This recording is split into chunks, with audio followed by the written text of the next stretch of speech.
Fanny was an industrious child. Her family was poor, and therefore it was her duty to work to help put food on the table.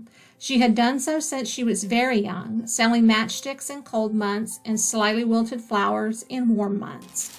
When she was young, but no longer very young, she became a mudlark. What is a mudlark, you ask? It is a person, usually a child, who scavenges the riverbed at low tide for lost goods to sell. Despite the muddy part of mudlarking, Fanny liked the pursuit. It was basically a treasure hunt. She had found buttons, bottles, clay pipes, combs, thimbles, needles, old coins, and even a pewter shoe buckle.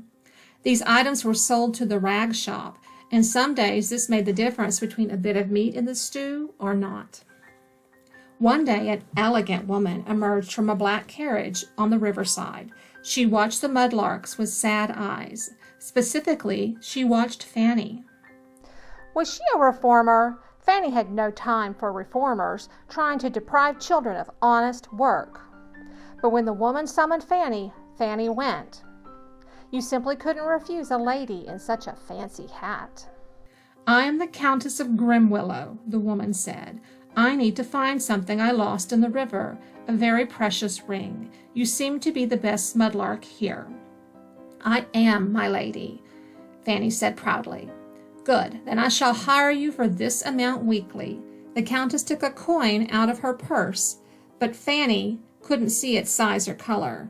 If, against all odds, the ring is found, I will give you a reward of much more, so there is no dallying. I am not a dallier, ma'am.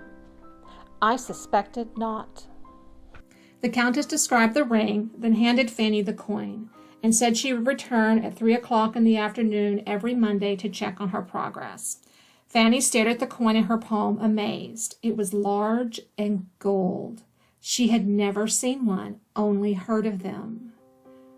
What was that about? Another mudlark named George called out. Nothing, Fanny said before running home, the coin clutched tightly in her dirty fist. Her parents were overjoyed.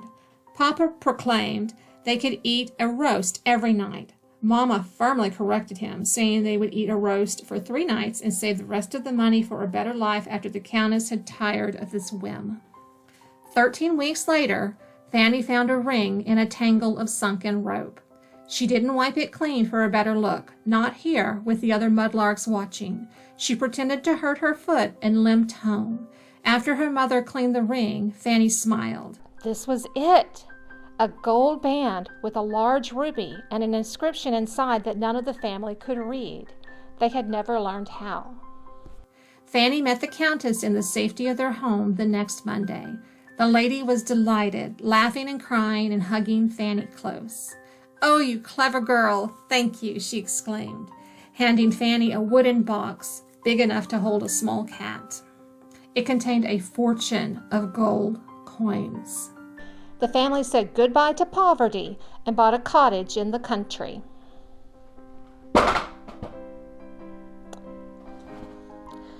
The family said goodbye to poverty and bought a cottage in the country. They now had nice clothes and good shoes. The children went to school and learned to read. Papa had friends at the pub and Mama joined the quilting society. They even traveled north one week to celebrate May Day with grandparents the children had never met. Despite all this excitement, Fanny felt restless. She had worked hard all her life. She was not accustomed to idleness. What was she supposed to do? What was her purpose? She missed mudlarking most of all. So one summer day, she stripped down to her bloomers and a straw hat and waded into a pond 1/2 mile from the cottage. There was no low tide, so she pretended to find treasures. Buttons, bottles, clay pipes, a ruby ring. She was unaware of the exceptionally large black leech that stalked her. The creature clung to Fanny's skin, silently sucking her blood like a tiny vampire, until Fanny grew weak. How could pretending to be a mudlark make you wearier than actual mudlarking? It didn't make sense. Country life is so strange, Fanny thought, right before she fainted away. The end.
Oh, poor Fanny, sucked dry by a leech.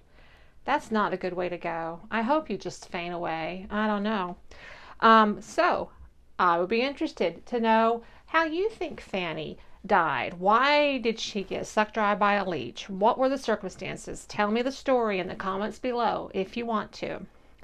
So that was today. Tomorrow, Fanny, George gets smothered under a rug. A, B, C, D, E, F, G. That's the part in the alphabet where I have to start saying the whole song so I know what comes next. George gets smothered under a rug tomorrow. He does. Alrighty. I want to say thank you for watching. I appreciate you all being here so very much. And I love you. Bye-bye. Bye-bye. George is fun.